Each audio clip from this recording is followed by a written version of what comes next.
Todos los años se plantea la pregunta de cuánto debería subir el salario mínimo.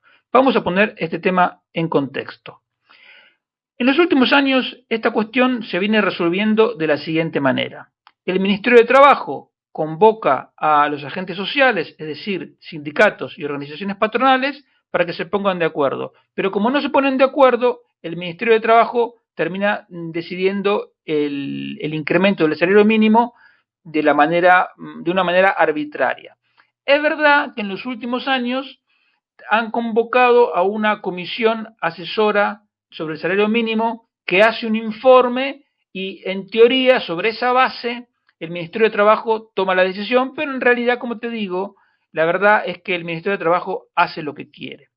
Y eso tiene tres problemas. El primer problema es que no se está cumpliendo lo que dice el Estatuto de los Trabajadores sobre cómo se debe fijar el salario mínimo. El segundo problema es que el argumento del Ministerio de Trabajo se basa en una interpretación inflexible y por lo tanto equivocada de lo que dice la Carta Social Europea. Y el tercer problema es que esta comisión asesora del salario mínimo está usando como base un salario promedio que es más alto que el salario promedio real de la economía, lo que genera un incremento exagerado. Entre 2018 y 2024, es decir, en 6 años, el salario mínimo aumentó un 54%.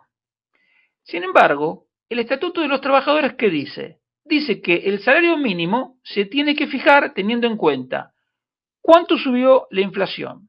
Y en esos mismos 6 años, la inflación fue del 19%.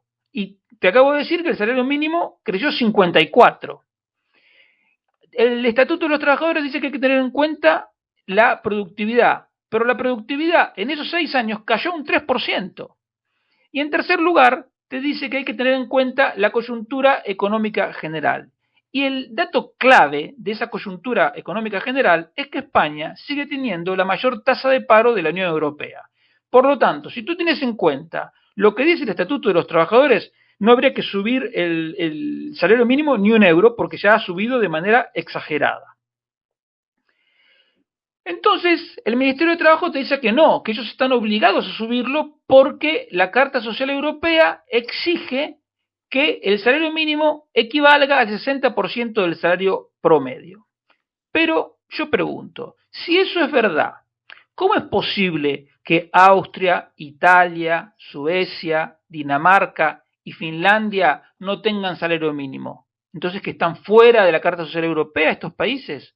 ¿O cómo es posible, por ejemplo, que en Alemania, en Lituania, en Hungría, en República Checa y en otros países el salario mínimo es de alrededor del 45% de la remuneración promedio? Entonces, ¿cómo es que todos incumplen la Carta Social Europea?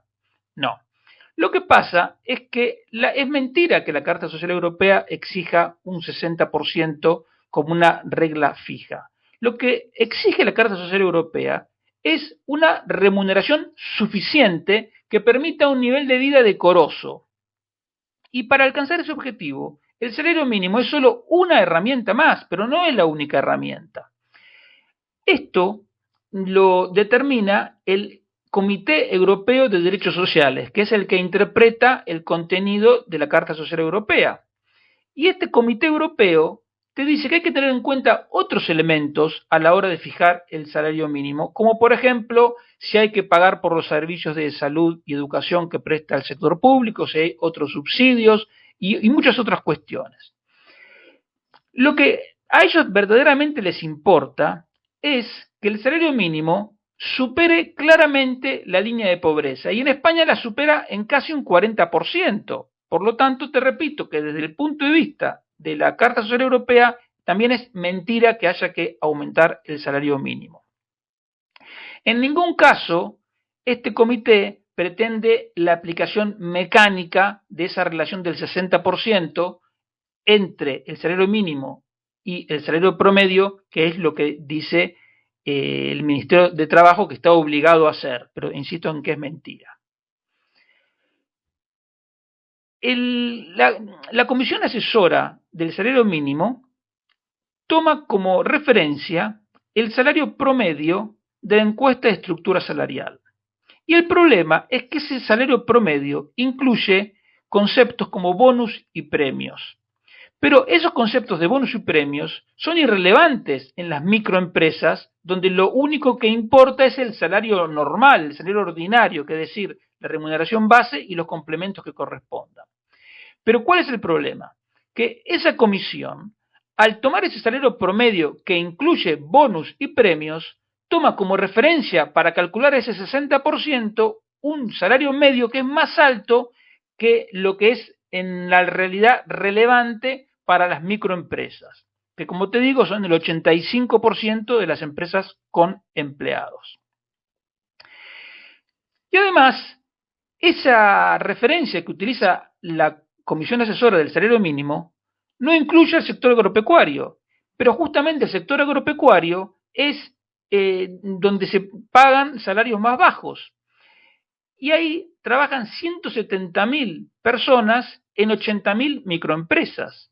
Entonces, si tú tomas un salario promedio que es más alto que el salario medio verdadero para las microempresas, porque estás incluyendo bonus y premios, y además dejas fuera el sector agropecuario que paga salarios más bajos, lo que te queda es que estás pagando estás fijando un salario medio que es mucho más alto que el salario relevante para las micro y pequeñas empresas.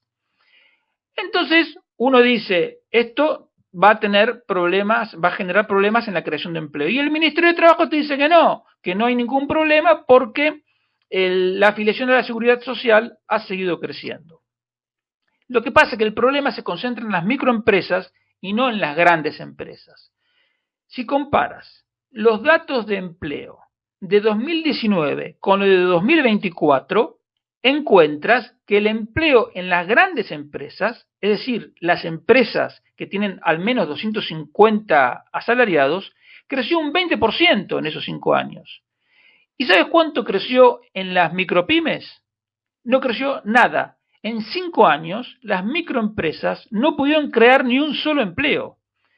Si hubieran seguido las microempresas teniendo la misma tendencia de creación de empleo que traían hasta 2018, es decir, hasta el momento en que al gobierno se le ocurrió empezar a subir el salario mínimo de manera exagerada, hoy las microempresas tendrían que tener 350.000 empleos más de lo que realmente tienen. ¿Y esto por qué pasa? Porque el salario mínimo de 1.134 euros equivale al 55% del salario de las grandes empresas, pero es más del 70% del salario promedio de las empresas pequeñas. Por lo tanto, hay una diferencia enorme. El mismo salario mínimo es mucho más caro para las pequeñas empresas que para las grandes. Entonces, uno dice, ¿y cómo habría que fijar entonces el salario mínimo? ¿Qué habría que hacer? Yo creo que la mejor alternativa es despolitizar el tema, es decir, como hacen los países escandinavos, que este tema lo resuelven exclusivamente los sindicatos y las organizaciones patronales y el gobierno no se mete para nada. Y eso tiene una gran ventaja de que permite que el salario mínimo se adapte a las particularidades de cada región, de cada sector y de cada tamaño de empresa. No como en España, que hay un único salario mínimo al que se tiene que adaptar todo el mundo, y eso no es posible porque, como te digo, se está perdiendo, se está debilitando la creación de empleo y tenemos la tasa de paro más alta de Europa. Pero hay otra alternativa, que es lo que hacen otros países que fijan un salario mínimo, pero lo hacen con un poquito más de inteligencia. ¿Por qué? Porque la propia ley que fija el salario mínimo permite ciertas adaptaciones a diversas situaciones. Por ejemplo, en Holanda el salario mínimo es más bajo para los jóvenes, para los menores de 18 años, de 17 años, etcétera, es más bajo el salario mínimo, y lo mismo pasa en Reino Unido, en Irlanda, en Malta, etcétera. En otros países el salario mínimo es más bajo para algunas categorías, como por ejemplo empleos elementales, aprendices, en el caso de que una empresa esté contratando a alguien que está parado desde hace más de 2 años. En otros lugares, como en Japón o en Suiza, el salario mínimo se fija por regiones, y eso en España tendría todo el sentido, porque en el País Vasco, por ejemplo, el salario promedio es un 50% mayor que en Extremadura, pero sin embargo, en las dos regiones el salario mínimo es el mismo y no tiene sentido. El problema en España es que, además de prejuicios ideológicos, la cuestión del salario mínimo se ha politizado y se utiliza como una herramienta de presión y castigo a las organizaciones patronales. Pero en realidad, a quien castiga el gobierno es a esas 350.000 personas que podrían estar trabajando, a los 2 millones de autónomos que no pueden contratar a un primer ayudante y al más de 1 millón de microempresas con sus 3 millones de asalariados que solo luchan por sobrevivir cuando también tienen derecho a participar del crecimiento.